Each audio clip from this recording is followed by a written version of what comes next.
Good afternoon, everybody. We are at the end, so I'm sure everybody's relieved. I am Anda Durso. I am the Executive Director at Masonic Village in Burlington. And it is my privilege our team at Masonic Village, to nominate Cindy Shemansky for the President's Award in order to recognize her illustrious 40-plus year career in long-term care nursing.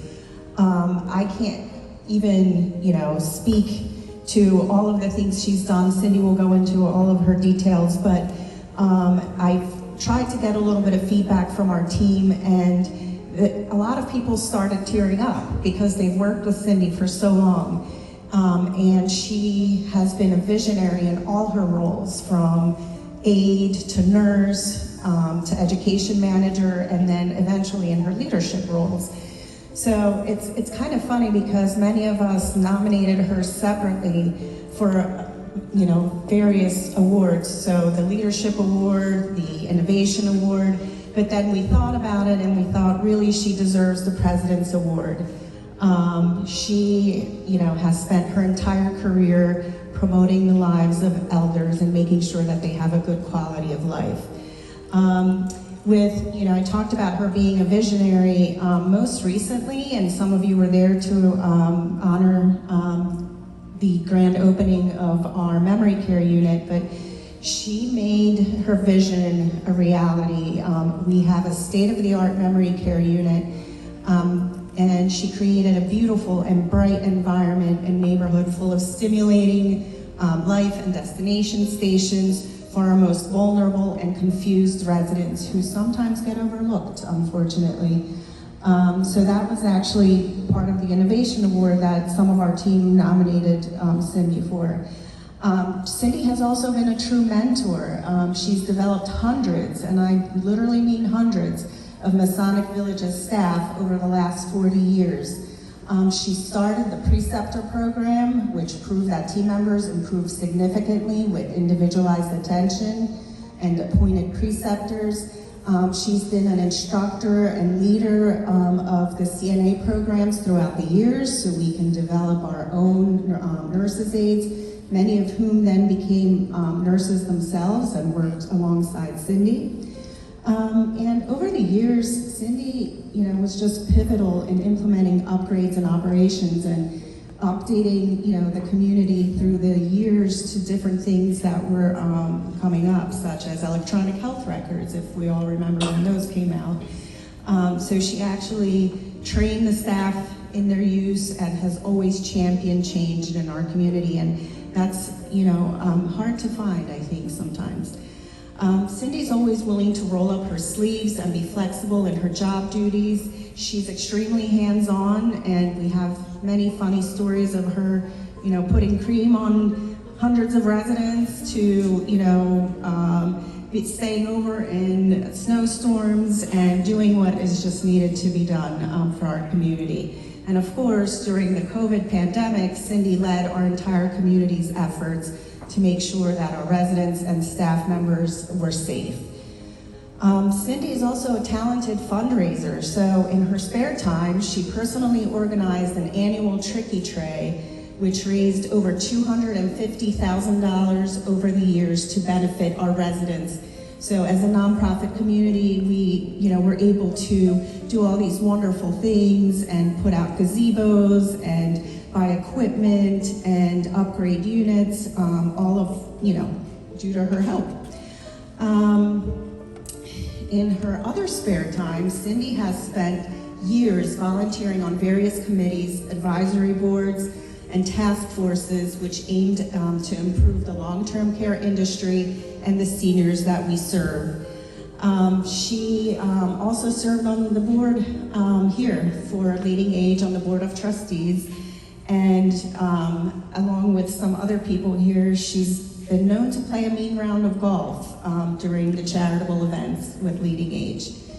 Our residents and team members know Cindy to be a tough yet fair administrator. I can tell you that many of our staff members and even residents will shake in their boots when she walks by because they know she means business. But then whenever they're hurting or they need something, she's also the first person they go to because she's so nurturing and caring. So beneath all that, she has a soft and caring heart. Her mind and her heart are always with her residents.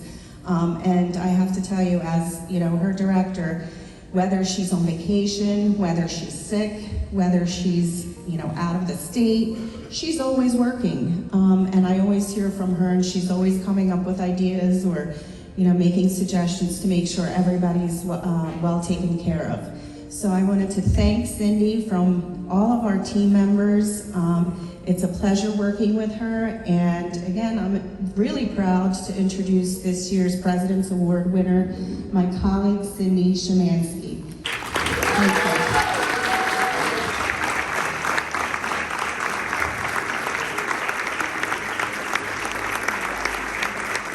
Wow, what can I say?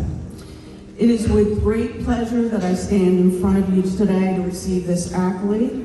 I'm extremely honored to be receiving the Leading Age in New Jersey and Delaware President Award, and truly humbled that you felt this.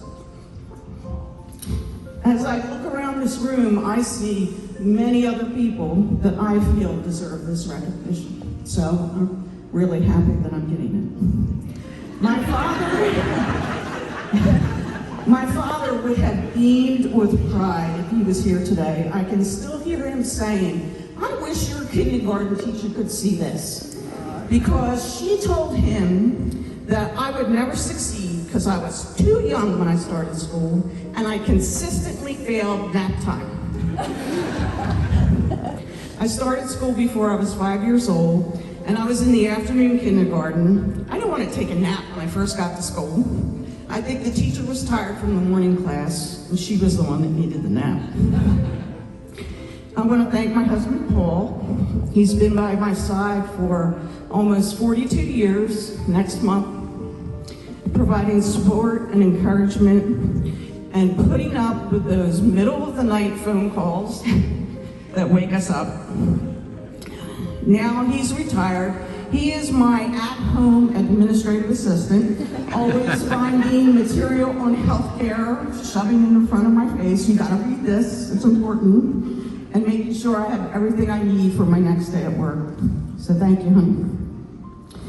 I began my career, as indicated, as a nursing assistant at Masonic while I was attending nursing school. And those were the days before nurse aide certification was required, and nursing homes were very different back then.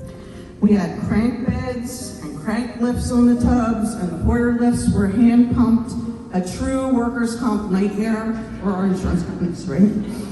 There was no air conditioning, we had full bedside rails, we had restraints, both physicals and chemical, that were used. There were no staffing ratios, and fewer regulations. Almost all the rooms were semi-private or quad rooms, and there were no bathrooms in the room. Everybody had a commode at the bedside. I learned a lot during those years. It provided me with the hands-on experience that I needed to help me excel clinically in nursing school.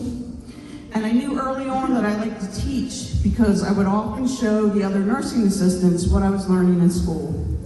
But the best part was working with the residents, learning from them, listening to them, and hearing their life stories.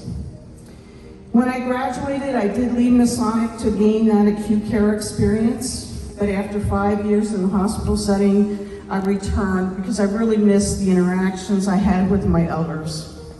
I worked as a charge nurse or a lead supervisor, moved to education, and then, yes, got assigned clinical informatics, and I mean assigned. It wasn't a job offer, it was an assignment. I taught numerous nursing assistant training courses over the years, and I'm proud to say that some of those nursing assistants are still in our community. In my capacity as education director, I worked with Leading Age and the American College of Healthcare Administrators, helping them to provide educational programs. I'm truly grateful to Masonic Village. I obtained both of my degrees through our educational incentive program. I was asked to become an administrator in training by Rick Small. Some of you may remember him. and I learned the ropes and regulations from him. In 2012, the administrator position opened up, and I applied along with 31 other individuals, and only 2 of us were female. So I'm very grateful that the Board of Trustees provided me with the opportunity to serve as administrator despite my inexperience in that role. And my team will tell you what a time we had the first several years of me being administrator. We experienced several large floods from broken water arresters, and when I say floods, I am talking Niagara Falls, going down 3 flights of stairs. Our aging chillers quit during heat waves. We had a major power loss in our residential center. We had a fire extinguisher discharge in a dining area that caused the sprinklers to go off and required environmental cleanup. We had steam valve issues that caused low water temps. A scabies outbreak, as Anda alluded to. We had a couple of cream teams that went around. Cheryl was part of that we had to do the entire building. We had an early morning kitchen fire on Christmas Day. And to top it off, we had an underground water main burst in the back parking lot during a norovirus outbreak. And yes, the state showed up for service. I felt like I had the Department of Health on speed dial. Our management team would often joke that we were waiting for the locusts to descend, and it was a good thing we had plenty of acreage so we could start chopping wood to build the ark.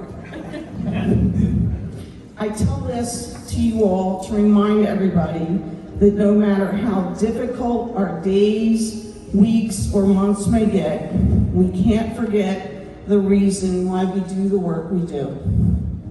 Seriously, my team is great. They professionally handled each event, and more importantly, we learned that we could depend upon each other no matter what we faced. Since those early years, we've been through numerous changes, challenges, and additions on our campus. We transitioned residential health care to independent living. We rebranded our community with a new name. We right-sized our skilled nursing, creating the way for more independent living apartments, and added cottages to our campus. Over the years, we bravely weathered Department Health surveys, including one with the feds, hurricanes, blizzard, a tornado, and of course COVID, which we continue to battle just as you do every day. Our most recent addition that Anda talked about is our new memory support neighborhood with its unique life stations. And the individuals that help my vision of this neighborhood are here today, so thank you. I want to sincerely thank each of my coworkers who have been with me through the years, whether they've been many or few. I've had the opportunity to travel across the country and meet many different providers with my participation with the Robert Wood Johnson and Northwest Health Foundations in their mission to create partnerships for nursing's future. I've also had the opportunity to work with nurses across the country when I served as president of the National Gerontological Nursing Association. And I've been fortunate that I had the opportunity to work with many wonderful colleagues in leading age, such as Carol and Roberto, Jim, Steve, and others too numerous to mention, but many are here today. And of course, I can't forget our wonderful leading age staff. I do have to give a special shout out to Teresa Edelstein, who I feel like I have on speed email if there's something that you call that. She's always willing to respond to any questions that we have. But I do want to thank them all for all they do for us every day. I would not be here today without the inspiration and knowledge I've received over the years from my teachers, my patients, my residents, my family, and my team, and of course my colleagues, all of whom I have the deepest respect for and who have inspired me to challenge myself and perform better at each stage in my life. While I'm not quite ready to sail off into the sunset just yet. I will be in a few short years. And I want to thank Leading Age and all of you for this wonderful honor. Thanks so much.